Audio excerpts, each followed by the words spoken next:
Key U.S. senators were briefed by the CIA on their assessment of Washington Post columnist Jamal Khashoggi's killing. They were horrified and said so publicly, and now a source has given CNN a briefing on a transcript of that audio recording of Khashoggi's final moments. CNN's Nick Robertson was provided the details of the translated transcript reproduced in this report of that audio. And it correlates with the CIA finding that the Saudi team sent to Istanbul came with the intent to kill. CNN can now reveal Jamal Khashoggi's last words. "I can't breathe. I can't breathe." These previously undisclosed details of what happened that afternoon in October come from a source who's been briefed on the investigation. The source has read a full transcript of an audio recording of Khashoggi's horrific final moments.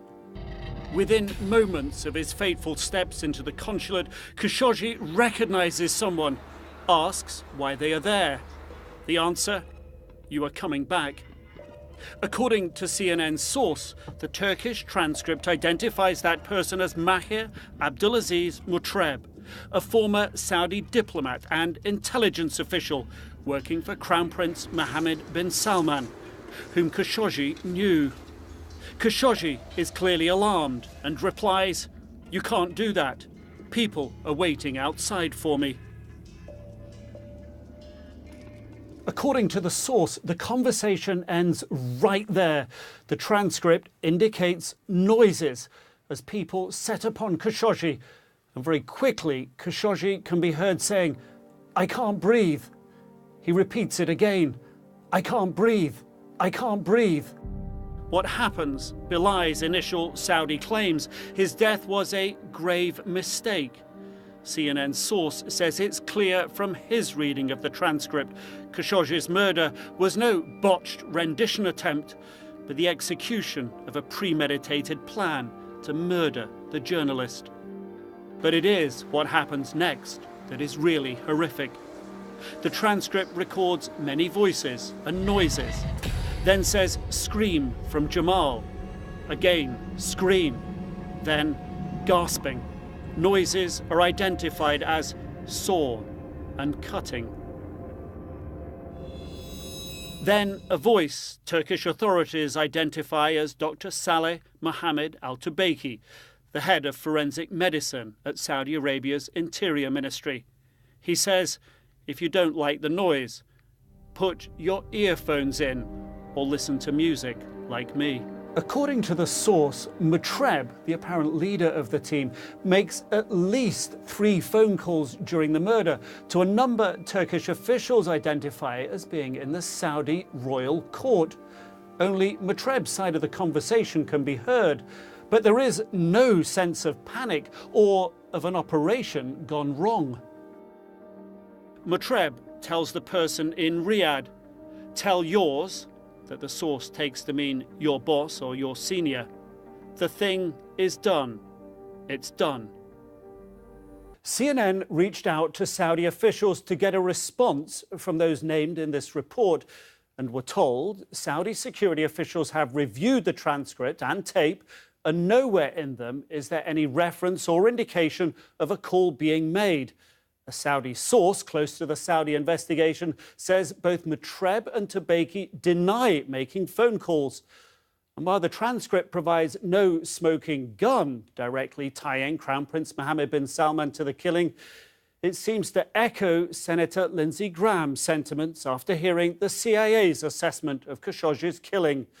There's not a smoking gun, there's a smoking saw. Nick Robertson, CNN, London.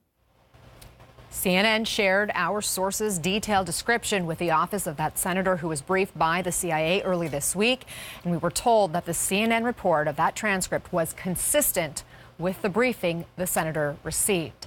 Let's get Nick Robertson back in here now from London. Nick, what's the significance of that phone call? Well, that phone call is the thing that would link very closely Crown Prince Mohammed bin Salman and people possibly in his royal court with those killers on the ground in Istanbul. It's very interesting that when we asked the Saudi officials for comment on this, they chose to focus on that one thing and deny that there was a phone call. They didn't deny any of the words that were spoken. They tried to deny the phone call. I talked to the source about the element of the phone call in the transcript, and the source said, look, the transcript is clear that there is only one side of that conversation with Matreb that is heard. That indicates, the hypothesis being that's a phone call. And this conversation that Matreb is having, this one-sided conversation, doesn't fit in with any of the other conversations that are going on in the room. So that's the hypothesis, that this was a phone call. Now, it's not the first time we've heard that there was a phone call made from the consulate to the royal court in Saudi Arabia. We've heard this from Turkish officials before. But it does seem to be the way that the Saudi authorities are trying to sort of create a gap, if you will, a gap between the Crown Prince and those activities there. But as we've heard this weekend from Senator Lindsey Graham, there is, to use his words, a ton of intelligence linking that team in Istanbul that perpetrated the killing to the Crown Prince and to people close to the Crown Prince. A ton of intelligence. That's what Senator Lindsey Graham said. So I think that's where we can see the Saudis focusing their efforts on to try to deny a phone call. But all the evidence that has been presented to us so far stacks up very conclusively in that direction. Nick, what do we know about the state of the formal investigation? Well, the Saudis have their investigation. Their prosecutor general has 11 people that he has put charges on. Turkish authorities say that this happened in their territory and they want the investigation, they want the trial and the judicial proceedings to happen in Turkey. But it seems to be stalemated. What the Saudi officials are saying at the moment, and again, it comes back to this issue around the phone call. The Saudi authorities are saying to the Turkish authorities, well, if you've got more evidence, then put it on the table for us. All along, the Turkish authorities have leaked a little bit of information here and a little bit of information there.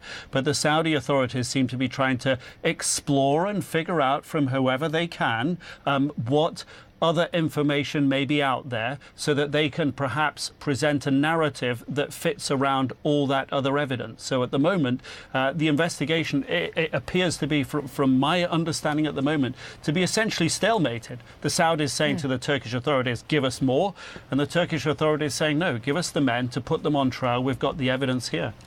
Right, Nick Robertson, stay on top of it for us. Thank you.